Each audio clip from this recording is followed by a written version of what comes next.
It's the Beatles from the beginning to the end. It's their solo careers. It's their humor. It's their incredible music. It's the British invasion. It's their American adversaries. It's an historical musical education. It's the Beatles and a whole lot more. A Beatles fan's paradise. It's BeatlesARama. Tune in. You'll love it. This is Pat Matthews of Pat Matthews Productions, and I want to welcome you to BeatlesARamaTV, your favorite interviews and video, all in one place, right here on BeatlesARamaTV. BeatlesARamaTV is on the air.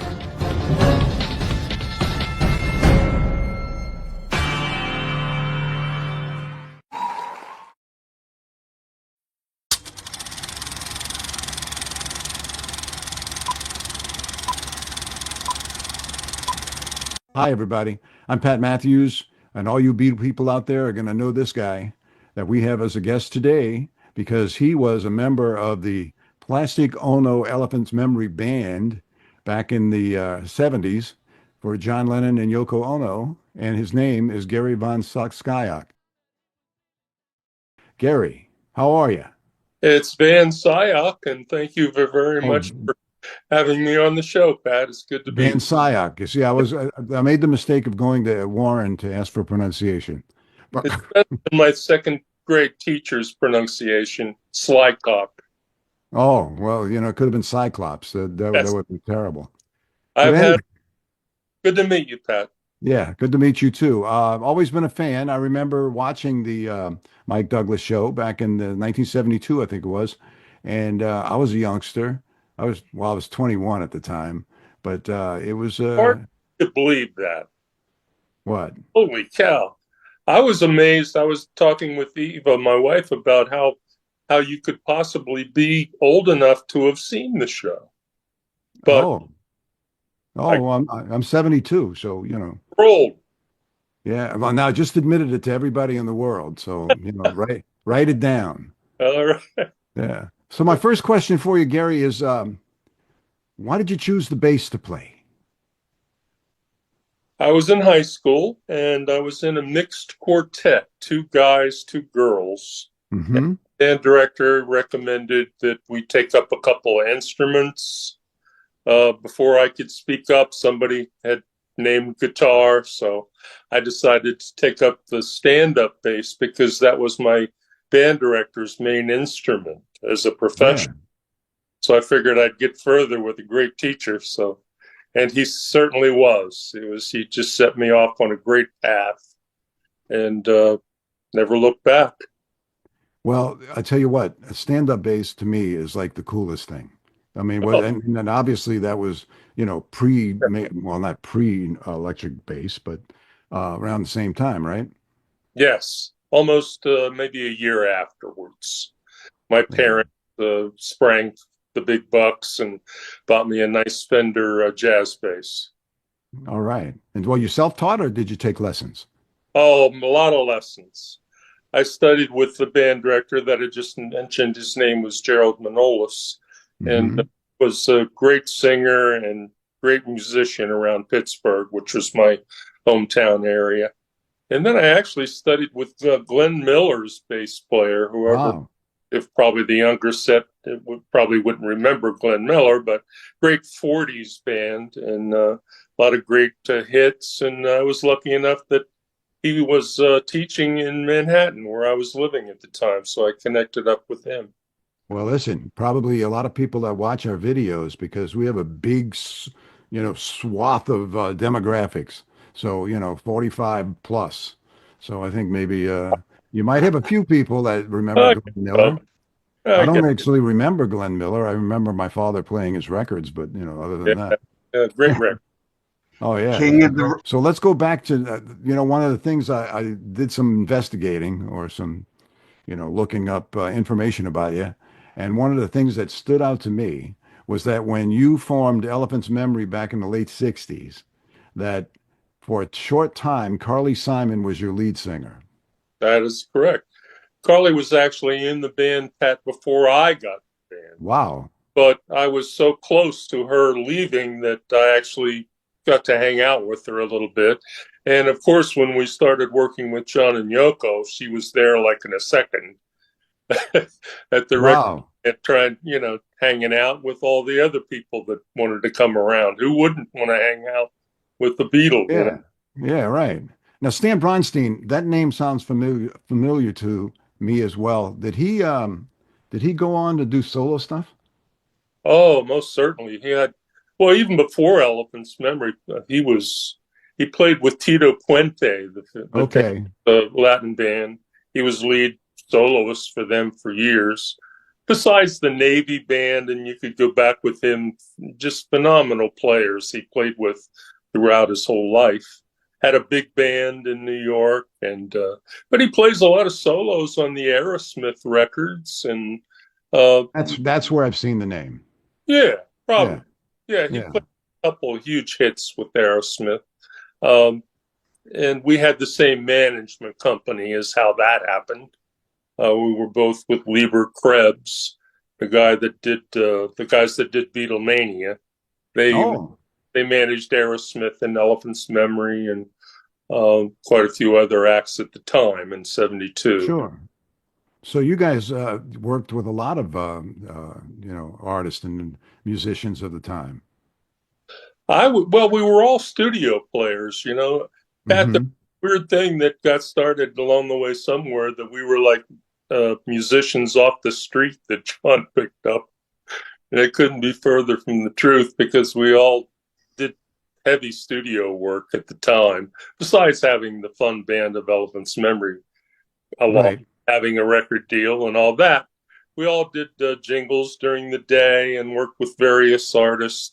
I worked with Paul Simon and Neil Sedaka and a great Atlantic Records artist named Howard Tate, tremendous blues player and singer, and on and on. Everybody, our keyboard player, Adam Ippolito, is on the famous hit by Fool in the Gang, The Celebration Oh, hit. really? Yeah. So we Oh, were okay. place in New York. It was a small Yeah. little thing at the time in terms of studio players. We used to be members of a place called Radio Registry. You would just Hmm. call in every day and find out where you were gone in the morning and afternoon, whether it be doing regular A-sides or demos or whatever. They kept you busy all day. Yeah. That sounds like that would have been a lot of fun to do. I mean, It you know, was. the freelance like that. I wanted to get away from it. It got a little dry after a while. After, Uncle Ben's rice and Tijuana Small cigarettes, it was like, oh, I don't know. So that's really why I started looking in the paper, the Village Voice, for a regular play out and have fun band. This was Hmm. what I was looking for when I joined Elephant's Memory. But when I did the research on them, they had a cattle call in the Village Voice, and I found out that they were kind of famous in their own right. They had a hit in 1969 called Mongoose, which was top four Right. on Metro Media Records, and they went all the way back. With besides Metro Media, they had a Buddha record, and they had done quite a few things. Right, right, right. To look at you and me, you wouldn't know that at one point we used to be hippies. And, and the thing, I remember I worked at a hippie underground radio station back in 1969 and 70 here in the New Orleans area. Right now, I live in Covington, which is north of New Orleans. I But was yeah, poor. Yeah. and it was called WWOM, The Wonderful World of Mother. So it was Mother Radio, and we played Mongoose on, at least I did, Well, thank you. So, I played it on the air. Yeah. So let's see. I wanted to ask you, well, we moved into Mongoose. Yeah, I know it really hit big in a lot of the big cities, didn't it? Yeah, it did. It was number one in almost every city, I think, except New York, which is Right. always the hardest market to hit. Right. And at least top 10 or 20 in most cities, I think. But the Right. real hit that they had, and this was, again, I have to say it was before I was in the band, because they were together in 1965 to be initially. But they did the soundtrack for the Academy Award winning movie, Midnight Cowboy. Yeah, I was going to ask you about that. Yeah, so How'd you get together with that? Was that an agent thing?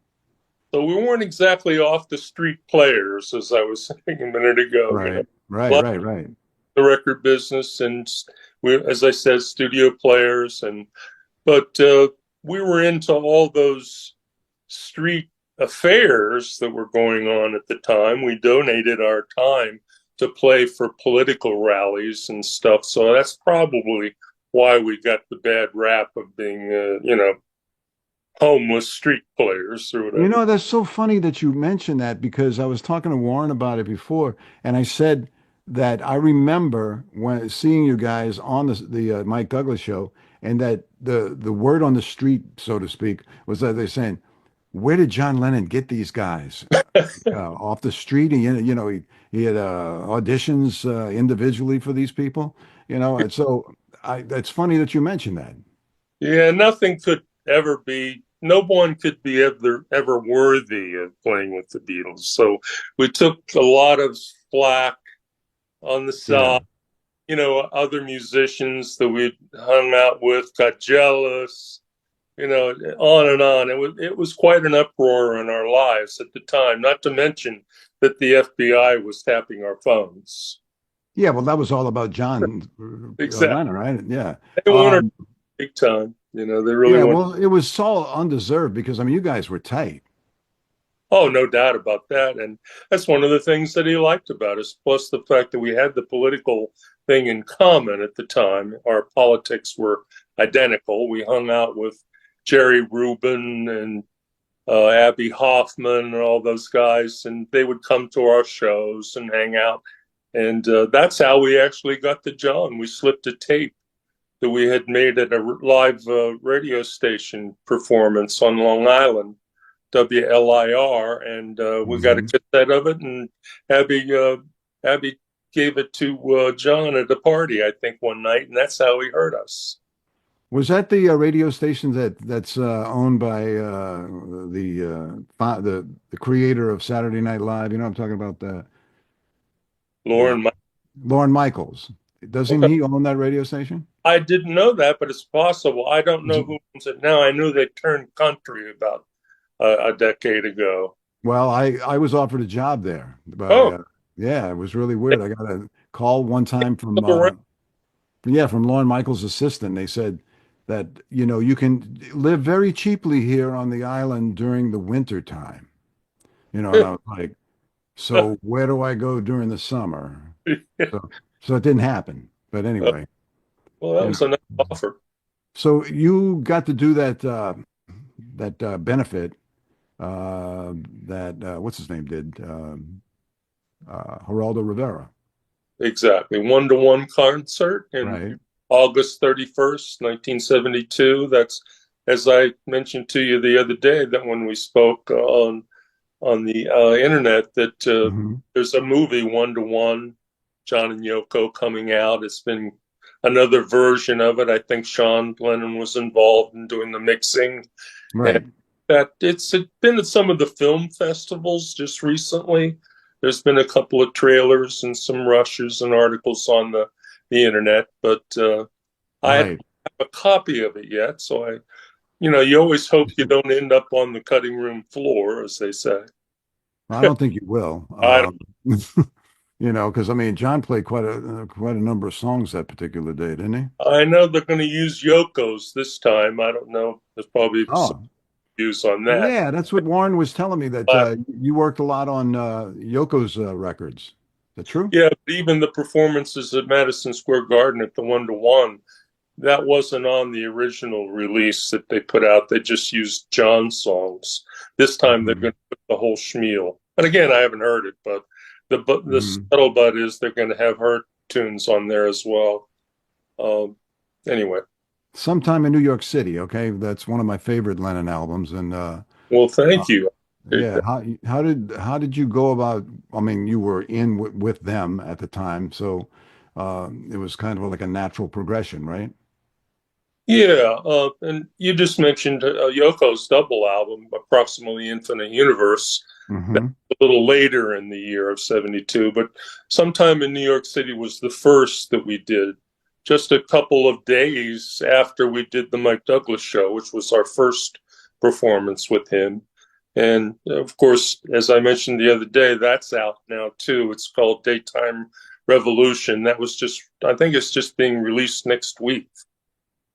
Is that the Official. one you sent? Is that the one you sent me that has like the Yeah, limited release with different cities?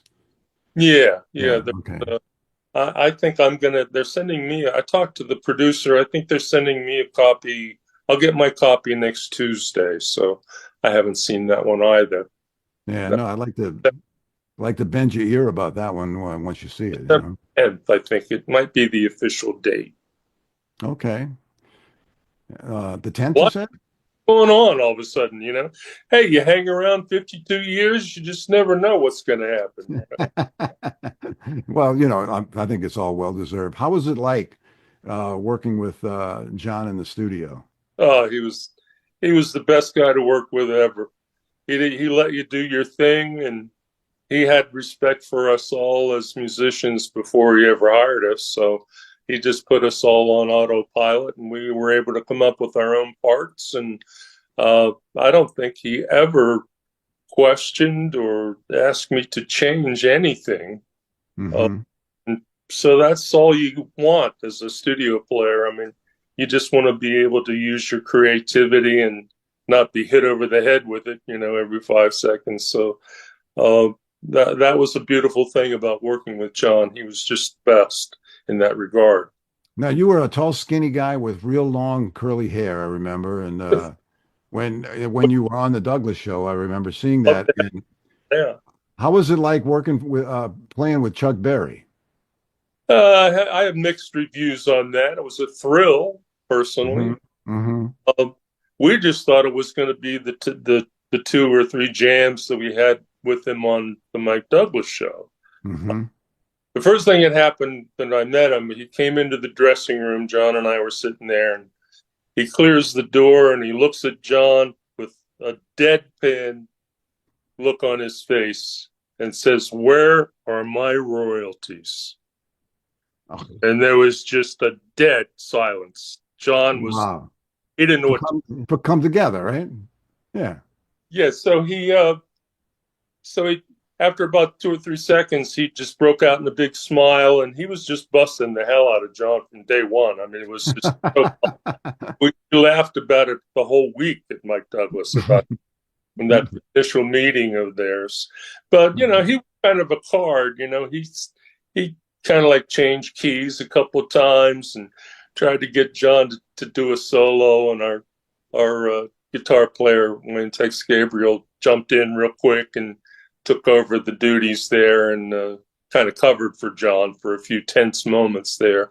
But all in all, it was a fun week. He was a good guy, and we were really surprised that a couple 3 weeks later he called us and wanted us to start doing shows with him. And then we Yeah. ended up being the only band that he ever hired as a band to do Right. a record on Chess. So we did the Chuck Berry album Bio, Oh, uh, okay. which is pretty good. There's a couple of nice tracks on it. I like it. Yeah. And well, that was great to meet these people. Um, I was going to ask you about Mike Douglas in particular. Okay. When I was he really as square as he appeared on TV? I think he was beyond square. Let me think. My high school geometry teacher. What's square? Anyway, my funniest story, Pat, from the Mike Douglas show was the very first day. John was kind of nervous. He was chewing his gum like really big time. We're standing in the wings, haven't been introduced yet. And all of a sudden, they had a live band then on Mike Douglas. So we hear them starting as we're standing in the wings. They start playing Michelle. And John Oh, to me with this look on his face and said, "Fucking hell." He was like so pissed. And I can't blame him. Of course, I I mean, know. And there's a, the that, Paul song, no problem. Just, oh well. yeah. Yeah, right. I mean, that wasn't the first time that happened, or the last time that happened when he was in the booth with the guys from Monday Night Football. Oh, When they said so, Howard Cosell said, "So, well, what do you think about all of this?" He says, "Well, he says when I walked into the stadium, he said they started playing yesterday, and it just thrilled me to no end." And I was like, "Yeah, right." you think they would do a little more research, these two. That's But right.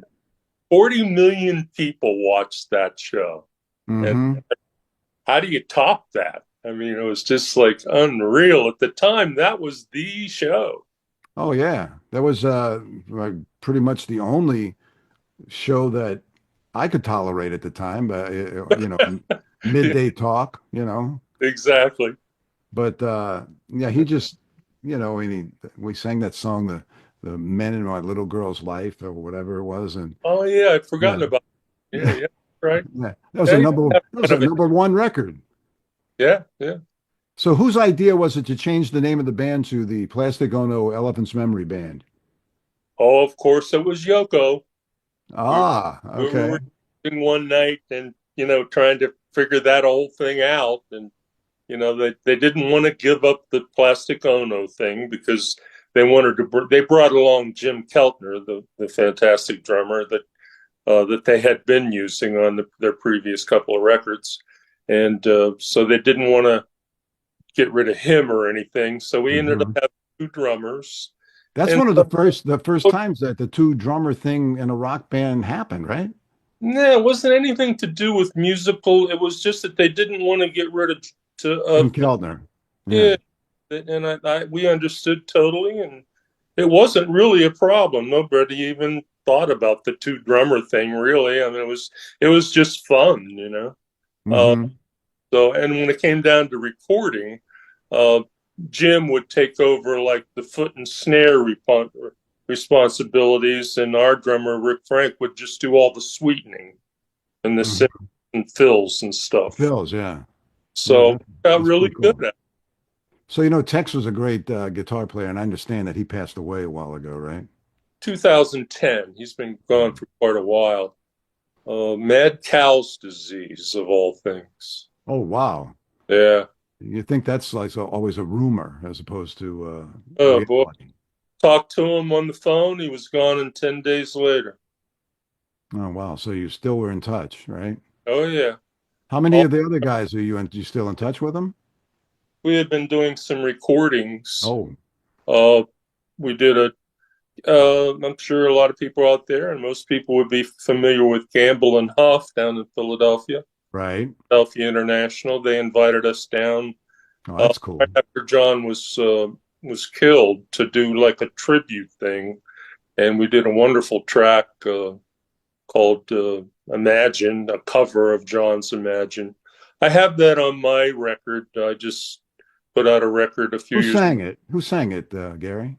It was an instrumental version. Oh, We okay. Okay. our own instrumental version.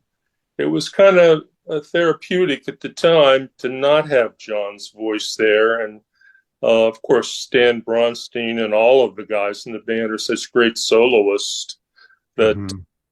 if anybody wants to hear it, you can hear it on my record. You can get it on my website, GaryVanScyoc.com. And but anyway, it was just that one track, and then I think they started having financial difficulties or whatever was going on with them down in Philly, and we just never ended up doing any other tracks. It's just the way it Hmm. worked out. So it sat around for years, so I just put it at the last track on my record. Yeah. How was it like working with Jerry Garcia? I had a fun day with Jerry. Did you? Did you? Worked a lot with the some functions with the Hells Angels. I wrote a song called Hells Angels Forever that was used as the theme song for their documentary, Hells Hmm. Forever. So we did this boat ride every year with them called the Pirates Ball, where Oh, they went out on a boat and just went around the Hudson and around the island and partied all night. So we took our wives and partied with the Hells Angels for a whole night. It was a lot of fun. They treated us like gold. So you have had a pretty good career, and it's still going strong. No complaints. Very fortunate. Very lucky. Warren wanted me to ask you, how much money do you make? And no, I never mind. I made that up. I made that up. But is anything I missed? No, we touched upon the new Daytime Revolution, Mike Douglas show coming out. There's a new 1-to-1 coming out. If I could flash my LP here, I appreciate it. Go ahead. You guys see that? Is that Eva? That is Eva. Eva. See, it is Eva. Wait, I'm going to quit going to Warren for pronunciations. But anyway, no, that's great. Did that just released or what? No, it was a few years ago, but it's more like a best of. I kind of took some tracks from throughout my whole career and kind of put on things that I'd never had an opportunity to put out. And as I mentioned previously, I put that a cut of John's Imagine on there. Mm-hmm. And, I had a single out in 2015 called The Jacktown Fair. I have that on there, and it's kind of like a compilation album is the way I look at it. Yeah. Well, listen, this has been a real honor, like I said up front, and a pleasure talking to you. And to know that I remember they took wide shots of you guys on the Douglas show and never really zoomed in on anybody in particular, but I remember the bass player. Yeah, I had pretty long hair back then. Yeah. It was very, very fashionable at the time. Yes. It was. Thank you for having me on, Pat. I really appreciate it. Time went quickly, didn't it? Yes, it did. And, hopefully on Sunday, you'll get a chance to watch. And I will. I appreciate you being on. Great luck. You've been a great guest. Oh, well, thank you so much. I appreciate that. Give my regards to our friend Warren there. So it's Gary Van Scyoc. Gary Van Scyoc. Thank you. I said it right that time? Yeah. All right, good. Sorry, Pat. I'm uneducated, they say. Well, don't say that, Warren. Yeah. You can always ask me. My pronunciation of any word is pretty bad. That's right. But anyway, Gary, I wanted to thank you, and please thank your wife for me. I certainly will, Warren. Thank you so much again for connecting us. I want to ask you one question that Pat didn't ask you, is if that's all right with you guys. Of course. What are your thoughts heading into December the 8th here with John being gone? It's always the same. It's kind of nice to do this interview today, actually, to reflect on a few things before that rolls around here in a couple of days. So much appreciated. This was a timely interview. I appreciated it. Thank you very much. I appreciate it too. I'm sorry it took so long to get you on, but what's 52 years? No problem. Well, we just started this in August, so I don't know. Then I'm on the forefront then. Hey, would you like to do? We're going to let you do a commercial. I'll let you take it away. Hold the album up or whatever you need to do, and just plug it. All right, you can see that, everyone. This is Pop Goes the Elephant, Gary Van Scyoc, and it's available on my website, www.garyvanscyoc.com. Thank you so much. Very cool. All right, guys. All right, Gary. Thanks. Thank you again, Gary, and you have a nice Christmas, and tell your wife I said the same. Yeah, tell her thanks for me too, and Merry Christmas. Thank you. It's the Beatles from the beginning to the end. It's their solo careers. It's their humor. It's their incredible music. It's the British invasion. It's their American adversaries. It's an historical musical education. It's the Beatles and a whole lot more. A Beatles fan's paradise. It's